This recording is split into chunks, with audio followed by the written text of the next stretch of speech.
Voter তালিকায় নাম বাদ, গাইঘাটা বিডিও অফিসের সামনে বিক্ষোভ। কিছু সময়ের জন্য যশোহর রোডে বসে পড়েন আন্দোলনকারীরা। অঞ্জলি সিল্ক এখন আমাদের দুটি শোরুম হাবড়া ও বনগাঁতে। চৈত্র সেল উপলক্ষে দুটি শোরুমেই কেনাকাটার উপর রয়েছে 5 to 50% ডিসকাউন্ট। ফোন 7044447885। উত্তর 24 পরগনার গাইঘাটা ব্লকের চাঁদপাড়া এলাকায় ভোটার তালিকা থেকে নাম বাদ পড়াকে কেন্দ্র করে ব্যাপক উত্তেজনা সৃষ্টি। বুধবার স্থানীয় বাসিন্দারা ক্ষোভে ফেটে পড়ে গাইঘাটা বিডিও অফিসের সামনে বিক্ষোভ দেখান এবং গুরুত্বপূর্ণ যশোহর রোড অবরোধ করে রাখেন। অভিযোগ উঠেছে বনগাঁ দক্ষিণ বিধানসভা কেন্দ্রের 173 ও 174 নম্বরের বুথে বিপুল সংখ্যক ভোটারের নাম তালিকা থেকে বাদ দেওয়া হয়েছে। বিশেষ করে এসআইআর এর সাপ্লিমেন্টারি তালিকা নিয়ে ক্ষোভ আরও তীব্র। চাঁদপাড়ার ঢাকুরিয়া এলাকার 173 নম্বর পাটে 186 জন বিচারাধীন ভোটারের মধ্যে 183 জনের নাম বাদ পড়েছে বলে দাবি স্থানীয়দের। একইভাবে 174 নম্বর পাটে আরও 93 জনের নাম তালিকা থেকে বাদ দেওয়া হয়েছে। স্থানীয় বাসিন্দাদের অভিযোগ, একাধিক পরিবারের সব সদস্যের নামই তালিকা থেকে বাদ পড়েছে, যদিও তাদের অনেকেই সরকারি চাকরির সাথে যুক্ত। ফলে বিষয়টি নিয়ে গভীর উদ্বেগ ও ক্ষোভ তৈরি হয়েছে এলাকা জুড়ে। তাদের দাবি, দ্রুত এই সমস্যার সমাধান করে বাদ পড়া নামগুলি পুনর্বহাল করতে হবে।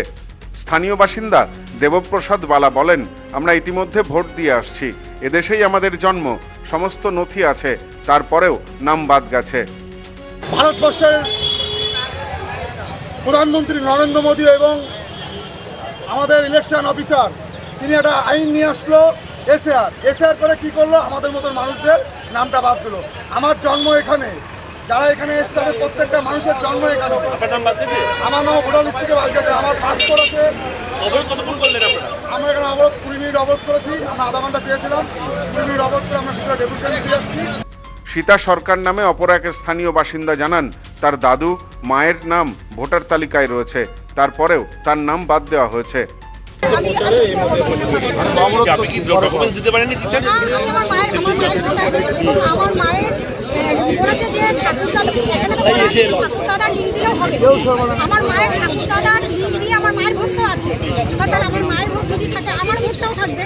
আমার মায়ের ডকুমেন্ট দিয়ে জমা দিয়েছি, বলছে যে আমার মায়ের সাথে আমার লিঙ্ক নেই। তাহলে মায়ের সাথে লিঙ্ক কি করে থাকে না? আমার ডকুমেন্টস আমার বাবার নাম আছে, তাহলে আমার মায়ের ডকুমেন্টস আমার বাবার নাম আছে, তাহলে এখানে তো লিঙ্ক পাওয়া যাচ্ছে। এবার তবুও বলছে লিঙ্ক পাওয়া যাচ্ছে না। আমার ভোটটা, ভাই ভোটটা কেটে দিয়েছে। রত্নেশ্বর মণ্ডল নামে এলাকার এক বিএলও, তার এলাকায় 324 জনের নাম বাদ গেছে। তাদের নাম যাতে আবার ওঠে সেই দাবিতে বিডিওর কাছে ডেপুটেশনও দেন তিনি।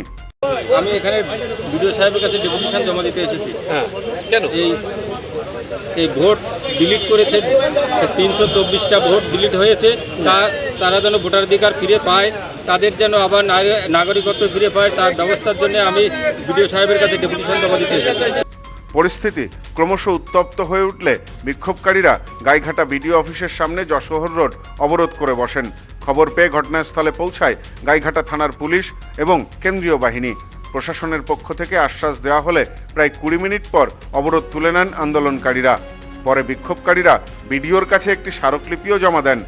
এদিকে বিক্ষোভের স্থলে এসে আন্দোলনকারীদের সাথে কথা বলার চেষ্টা করেন বনগাঁ দক্ষিণ কেন্দ্রের সিপিএম প্রার্থী আশিস সরকার। তবে বিক্ষোভকারীরা তাকে হাতজোড় করে সেখান থেকে চলে যেতে অনুরোধ করেন। এই ঘটনাকে ঘিরে রাজনৈতিক মহলেও নতুন করে জল্পনা তৈরি হয়েছে। Bureau report, news no man's land, Gaighata. Sampriti guest house hotel and restaurant, সমস্ত আধুনিক সুবিধাযুক্ত AC double bedroom, standard double bedroom, twin bedroom, deluxe double bedroom. আমাদের হোটেলেই রয়েছে বাঙালির খাবার সহ মাল্টি কুইজিন রেস্টুরেন্ট। শহরের মধ্যে অথচ সম্পূর্ণ নিরাপদ পরিবেশে থাকা খাওয়ার একমাত্র ঠিকানা Sampriti guest house hotel and restaurant, Chakdah road, টবাজার, বনগাঁ। ফোন 03215257603।